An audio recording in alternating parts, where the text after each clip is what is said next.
Arkadaşlar merhaba. Evet, ortamın YouTuber'larla dolu olduğu bir zamanda yine ısrarla teknik video çekip sizi bilgilendirmeye çalışacağız bugün de. Ne çekeceğiz? Avrupa'da yoktu baktım, Türkiye'de de yoktu.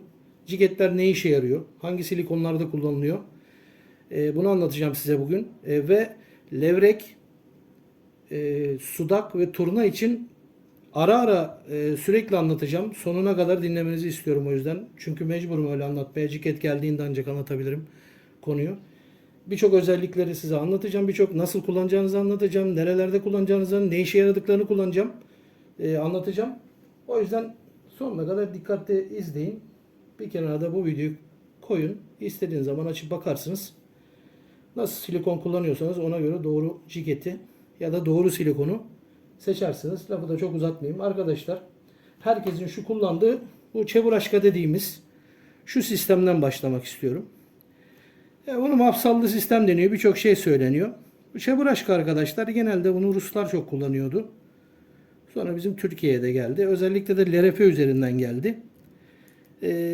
Şimdi arkadaşlar bunun artıları var, eksileri var. Artılarını anlatayım önce. Burada istediğin ağırlığı kullanabilme. Bunu çıkarıyorsun istediğin zaman. Takıyorsun istediğin zaman. Farklı bir ağırlığı kullanabiliyorsun. İstediğin zaman hani bir şey oluyor, iğneyi değiştiriyorsun. Yani değiştirebilme özelliği, ağırlığını değiştirebilme özelliği, birçok şey artısı burada bunun. Ama şimdi bakın bir şey göstereceğim. Normal cikete göre farkını size. Bakın şimdi dikkat ederseniz mesela bütün ciketleri şu şekilde dursun diye isterler. Yani yere düştüğünde arkadan gelen balık ona bir görüyorsunuz ağzına alış açısı veriyor. Özellikle onları dik koydum size görmeniz için. Bakın şimdi normalde aşağı düştüğünde yani sürekli oynuyorsunuz aşağıda. Diyelim bir dip balığı tutacaksınız. Dipte sektiriyorsunuz. Bir kumdasınız, levrek tutuyorsunuz. Ya da bir sudak tutuyorsunuz. Aşağıda sektiriyorsunuz. Nasıl düştüğünü bilmeniz lazım. Bakın bu aşağı düştüğünde sektirdiniz düştü. Düştüğünde dikkat ederseniz bakın sağa sola öne doğru düşme potansiyeli var. Bu öne doğru düşme potansiyeli olduğu için genelde buna offset iğne takarlar. Zaten offset iğnede de değiştirme hızlıdır. O yüzden de genelde offset iğne takarlar. Çünkü bu tarafa doğru devrilirse en azından takılmasın diye. Birincisi bu. Yani eksisi mesela bu. İkinci eksisi bakın burada ne kadar çok şey var. Görüyorsunuz ilişkine daha açık. Yani dipte bu takılmalar çok daha fazla oluyor. Üçüncüsü atarken de karışma konusunda misina karışma falan o konuda da sıkıntısı var. Dolayısıyla genelde bak mesela şu tip bu da bir kurt formasyonu ama pedal tail yani pedal kuyruk. Ama mesela genelde bu tip kurt formasyonlarında bunu kullanabilirsiniz. Bu kuyruğun çünkü salınması daha iyidir. Daha avantajlıdır. Ama dediğim gibi şu mesele aşağı dik meselesi dik düşüş benim hoşuma gittiği bir şey değil. Yani hafiften bu şekilde olması lazım. Düşüşün biraz yani şu şekilde şöyle hafif açılı düşmesi lazım. Aynı bunun gibi. Şimdi mesela bal cikette bu bal ciket. Tamam mı arkadaşlar? Bunun düşüşü genelde şu şekilde. Yani bunun biraz açılı düşüyor. Yani çok dik düşmüyor bunun gibi. Niye? Bakın hep merak edersiniz değil mi? Burayı niye ağırlık yapmış adamlar? Ya kuvvetlendirmek için diyen var, birçok şey diyen var. Hayır. Burada daha dengeli, daha biraz daha açısı düşük olarak düşsün diye bunu yapıyorlar arkadaşlar. Tamam mı? Bir de burada hani telli kullanıyorsunuz ya, direkt telli olanlar. Onlar biraz daha dik düşer. Yani onların düşüşü daha diktir. Devrimi olanağı biraz daha fazladır onların. Şimdi burada jiketi taktığın zaman bak biraz önceki karışmaya buradan bak yani karışma buna göre çok daha az dikkat ederseniz. Şimdi hani diyorum ya bu şekilde işte bu açıyı istiyoruz falan diye düştüğünde aşağıya. Bakın silikonları da öyle yaparlar. Şimdi bir örnek vereceğim. Bakın şurada kuyruğu görüyor musunuz? Şu pedal kuyruklarda bakın şurada nasıl bir kaba bir yapı var görüyor musunuz? Şurada da böyle gelmiş. Bu suyun altında bu şekilde durduğunu gösteriyor. Kuyruğu yukarıda durduğunu gösteriyor. Mesela kuyruğun yukarıda durmayana bir örnek vereyim. Bakın gördünüz mü? Burada hiçbir şey yok. Dümdüz. Palet kuyruk bu da. Yani pedal kuyruk. Ama burada hiçbir hava yok. Hava boşlukları yok. Bu yukarıda bu şekilde durmuyor. Tamam mı? Aşağıya düşüyor. Demek ki bunu yüzdürürken ne yapacağız? Tık tık tık daha hızlı. Tamam mı? Bakın bugün size nasıl yüzdürdüğünüzü de anlatıyorum. Ne yapacağız? Tık tık Tık düştüğü anda yine tekrar hareketi vereceğiz. Yani aşağıda fazla bekletmeyeceğiz ki şu aşağı salınım esnasında gelip arkadan alsın. Bir de bu yine şeylere, bu işte kuyruktan hafif yukarı doğru hava sayesinde kalkanlar bir örnek vereyim. Mesela bunun arkası da düz, görüyorsunuz değil mi? Bu da kuyruk kalkmıyor diye düşünebilirsiniz. Ama bakın şurada dikkat edin. Şuraya kadar bak dolu gelmiş.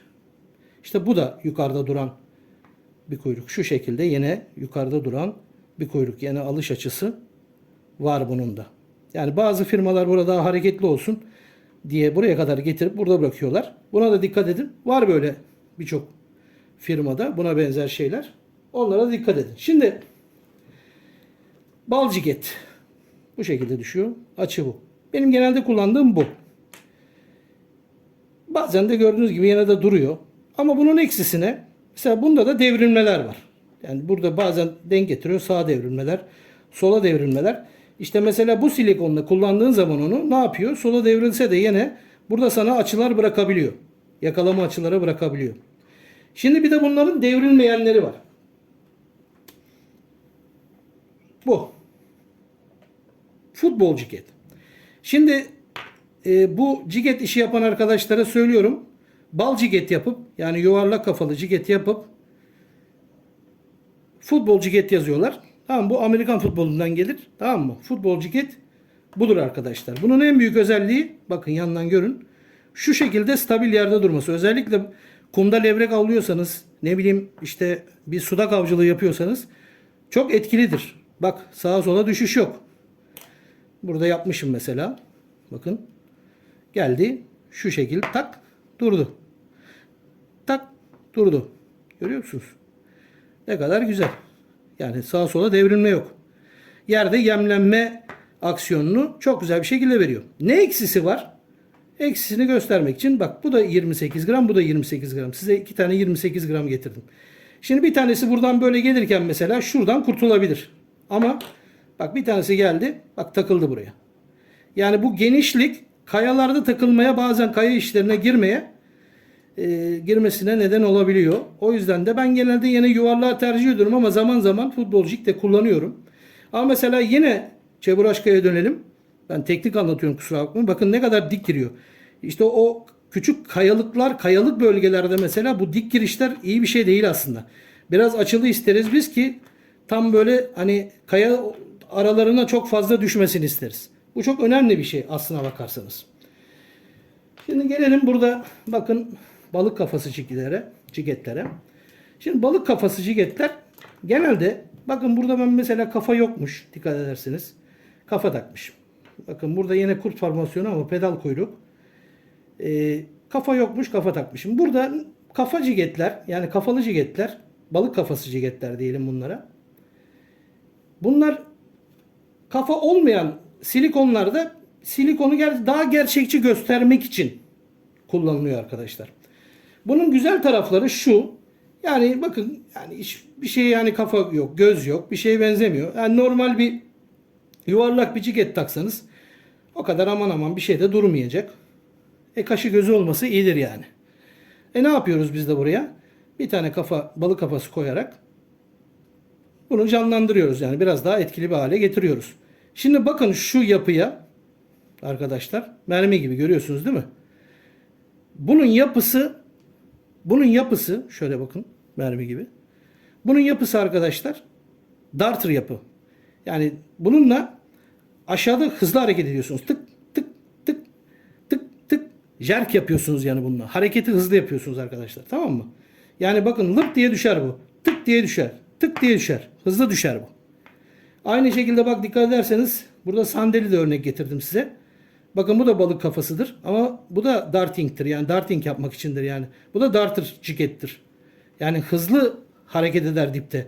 Dolayısıyla böyle çok beklemek değil de hani tık tık tık böyle koyarak tık tık tık, yani hızlı hızlı hareket ettirerek şu şekilde tık tık tık tık tık tık tık tık tık tık jerk yaparak bunları daha güzel bir şekilde hareketlendirebilirsiniz. Yine burada bir örnek balık kafası şeklinde. Bakın birazdan anlatacağım. Bunlar da stand up. Şurada Bazı yuvarlak ciketlerde de, şu ciketlerde de arkadaşlar bazen, şunlarda da şuralarında böyle düz bir yapı oluyor. O iyi bir şey. Yani daha stabil duruyor yerde. Bakın balık kafası yapmış. Şuraya bir gördüğünüz gibi düz bir stabil yapmış. Bu da bu şekilde yere değdiğinde bu şekilde durabilsin diye. Şu şekilde durabilsin diye. Tamam arkadaşlar. Yani bu iyi bir şey. Bakın mesela fish, Black Minnow'da da hafif böyle bir duruş vardır ama Black Minnow'da bak görüyorsunuz değil mi? Yine örnek göstereyim size. Kuyruğu. Paddle tail ama bak burada hava var. O da yukarıda duran, genelde hafif yukarıda duran bir kuyruğa sahip. Dolayısıyla bunlar avantajdır. Şimdi bu dartır dedik ya bunlara. Bakın en mermi gibi. En güzel örneklerinden bir tanesi bu. Mermi gibi. Görüyor musunuz? Şu şekil. Mermi gibi. Bunu da hızlı hareket ettiriyorsunuz dipte. Çabuk iniyor. Yani mesela 2 tane 4 gram kullandın diyelim. Bu 4 gram yuvarlak 4 grama göre daha hızlı iniyor. Şimdi burada derinlikte de ayar çekebiliyorsunuz böylelikle. Yani aynı derinlikte bir sadece formasyon değiştirerek bile daha hızlı indirebiliyorsunuz. Ama yavaş insin, çok güzel iniyor derseniz işte yuvarlaklar, bu şekilde futbollar, yani bal ciketler ve futbol ciketler, bunlar çok daha yavaş inen şeyler. Daha da yavaşları var. Şimdi onlara geldik. Onlardan önce şunu da göstereyim size. Bu da arkadaşlar nehirde kullanılan ya da akıntıda kullanılan tip şirketlerden bir tanesi. Bu da bir nevi dartır sayılabilir. Bu biraz daha stabilite sağlasın diye yapılmış bir ciket. Bunun böyle daha darları falan da var. Onlar da yine akıntıda kullanılıyor ya da kurtların başlarına ekleniyor. Yani çok benim tuttuğum bir şey değil. Şimdi stand-up ciketlere geçelim. Yani şunlar. Bakın görüyorsunuz değil mi? Bu kumda değil de biraz daha böyle normal zemin ve sert zeminde. Çünkü şurası kuma batabilir. Kumda bunlar. Bakın. Şurası ağır gördüğünüz gibi. Daha böyle stabil dursun diye burası battığında ağırlık burada. Kumda bunlar. Bakın yine yuvarlaklar kumda çok etkili. Biraz daha böyle sertleştiği zaman bakın tık. Bunlar zaten genelde mesela Japonya'da pisi balığı falan onunla kullanılıyor.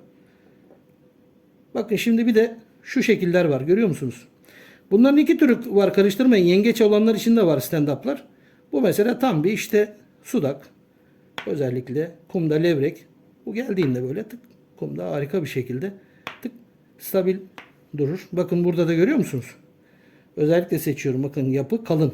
Bak burada daha da kalın. Bu daha da yukarıda duruyor. Görüyor musunuz? Bu kuyruk daha da yukarıda duracak. Yani artık bir silikona baktığınızda kuyruğun ne yaptığını çok iyi anlayacaksınız arkadaşlar.